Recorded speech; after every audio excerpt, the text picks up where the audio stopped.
of insubordination on the part of the deputy governor, who, as reported in the report, decided to approach the deputy president to go on a trip to the USA, then without the knowledge or approval of her governor. And when the governor learned of it, when she wanted to be facilitated for the trip, I think he lost his cool.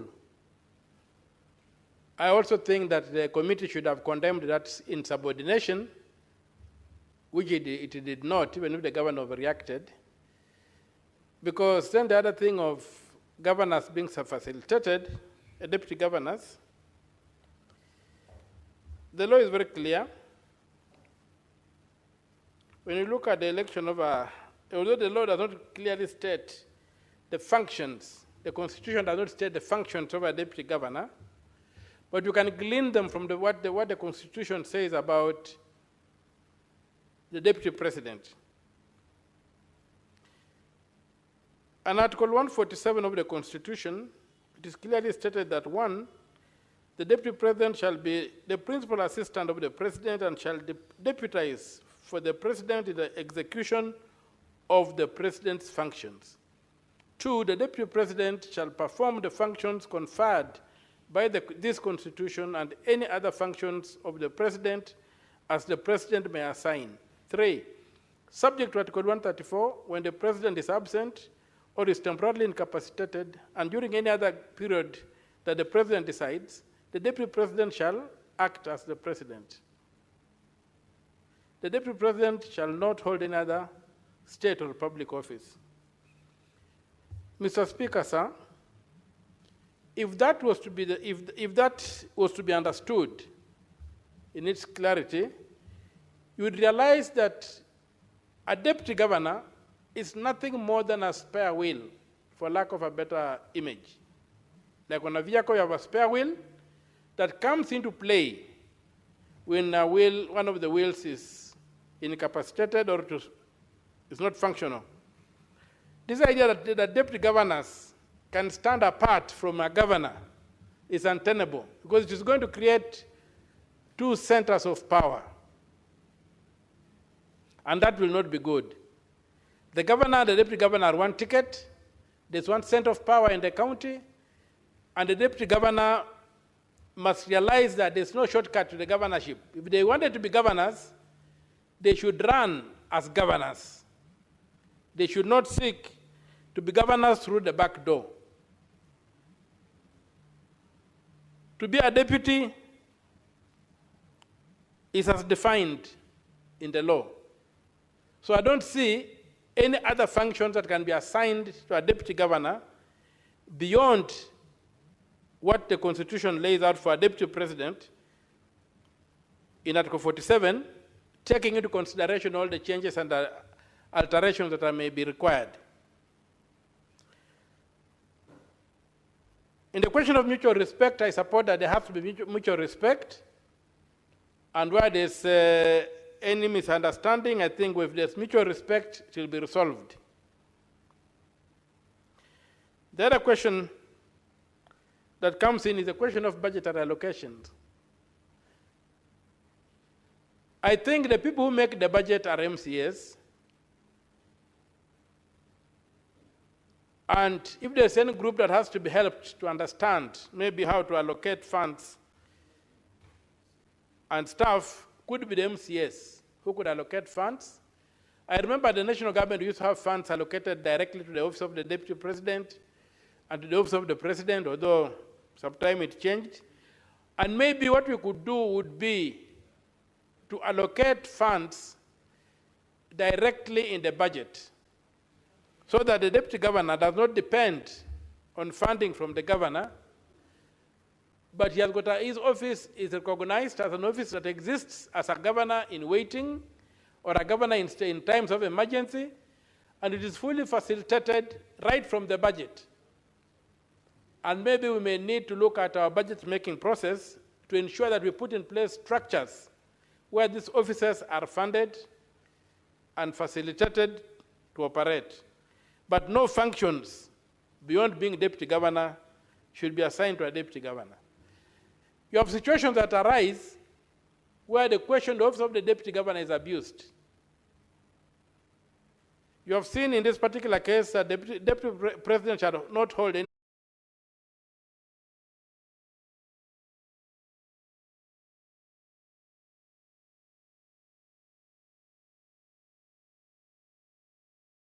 habit across the country. In my own county of Busia, the deputy governor doubles up as the minister for health. And I think we need clarity. Then when you go to look at the total number of ministers that a county can hold, whereas the Constitution sets a top limit of 10 accounting officer, county executives, members of the county executive, you find that some counties then go around and say, because they have appointed the deputy governor to a ministerial position in the county, therefore they have got the leeway to appoint another person to make the 10. So you find a county like Busia has got 11 members of the county executive, and their defense before the committee is that the deputy one is a deputy governor and therefore does not count. How can he not count and it's running a ministry? So these kind of things need to be looked at critically. And we make people understand that when you choose to become a deputy governor, you choose to become a deputy governor. You don't hide in the office of the deputy governor to do other things. And this I say without condemning any deputy governor who is serving in any role, but just to draw attention to the fact that we should try to sanitize our counties and limit the expense that the county the money the county spends on governance by not allowing counties to go beyond 10 county executives where the law sets that limit. Mr. Speaker, sir, there was reference to the play Echoes of War by the former Senator for Kakamega, the Honorable Malala. Mr. Malala called me sometime last week, and he mentioned the issue of that this play had been frustrated, was being frustrated at the national level. And he did that because some time back, I think in 2013 or thereabouts, I did file a petition to demand that BUTERE girls be allowed to perform their play, which was called Shackles of Doom, incidentally by the same gentleman, Mr. Malala, and the Honorable Majanja, David Shikomera, the late, wrote a very, very, very detailed judgment on the question of freedom of expression, especially artistic expression. So we cannot be brought to a date whereby you can criminalize storytelling or the creative arts or satire. But over and above that, the Ministry of Education has an elaborate structure for filtering plays. And this play was not just sprung onto the national stage. The play started at the school level. The zones, I think, then it comes to the divisions, then it comes to the county, then it goes to the regions, I think it goes to the national. Now, how can it get to the national? Then we begin hearing all these funny things. It is some attempt to play politics, to introduce politics into schools that should be condemned. Because these officers of the Ministry of Education were the very ones who are adjudicating this place right from the grassroots. And none other than the Ministry of Education, where it has been quoted as saying that the ministry has not banned that play. The court examined the play, it found it not subversive, to order that the play be allowed to run. It ordered that the author be free to present his play. And so we get to a situation whereby it's a bit disturbing that some overzealous officers then take upon it themselves to try and ram it the wrong way. It's a matter of public record that BUTERE girls is the alma mater of some prominent ladies in this country.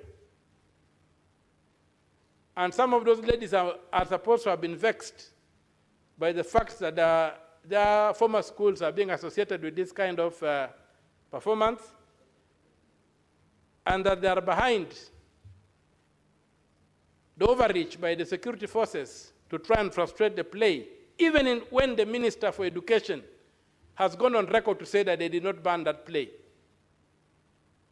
And so I would like to call upon those who are in charge of this country to ensure that we don't lose our focus in terms of what should be done. And the use of excessive force against children is not acceptable. We are a democracy, and the use of non-teaching staff in extracurricular activities like writing and directing plays, like coaching people during football, volleyball, netball games, for coaching kids during music festivals, is allowed because a school is not an island. A school is part of the wider community, and it should interact with the wider community. As to say that a politician cannot meddle, yes, Mr. Malala may have been a politician. I've seen some people comment that way. I am also a published playwright, for those who don't know. I could be the topmost playwright living in Kenya today. And I've written plays. I've published plays. My plays are being taught in the Black drama series in the USA. It doesn't mean that I cannot, that I'm somebody lesser human being than who cannot just engage in a school. So you can't say that I cannot go with my vast experience into a school and participate in their drama festivals. So I think as a country, we are dancing down a very, very dangerous slippery slope that is going to attempt and stifle freedom of expression. And above all, after a court has ordered, assuming there was a dispute, the emergency was none, to just overzealous individuals, assuming there was a dispute,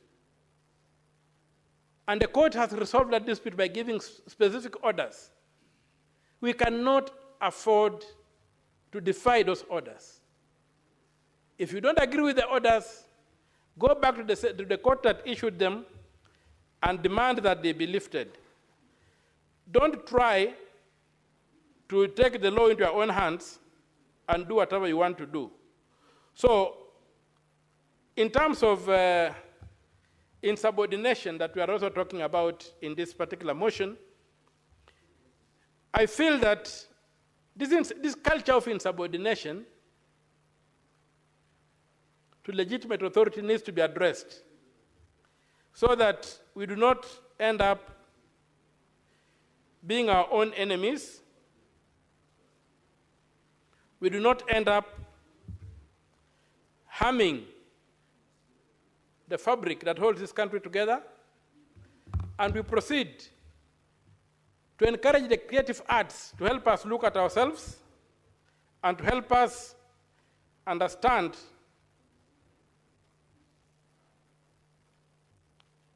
what exactly we are entitled to as a people.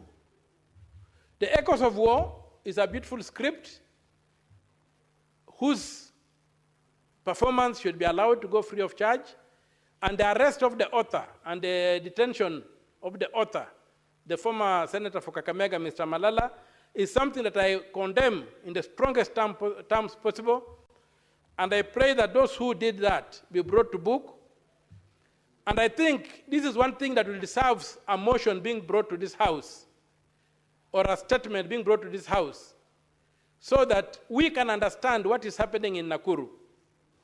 We cannot leave it to overzealous individuals, random nationalists, to come and try to tell us the do's or don'ts of the creative arts. We must not get to a place whereby those in power have a reverse Midas touch that...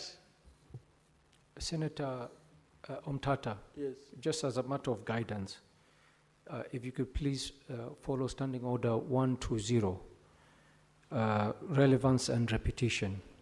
The motion at hand, if you could, you've deviated, and I've given you leeway to discuss the matter of that you have entered in, but you're dwelling on it too much. If you could just stick to the relevance of the motion, Senator. Yes, I'm guided,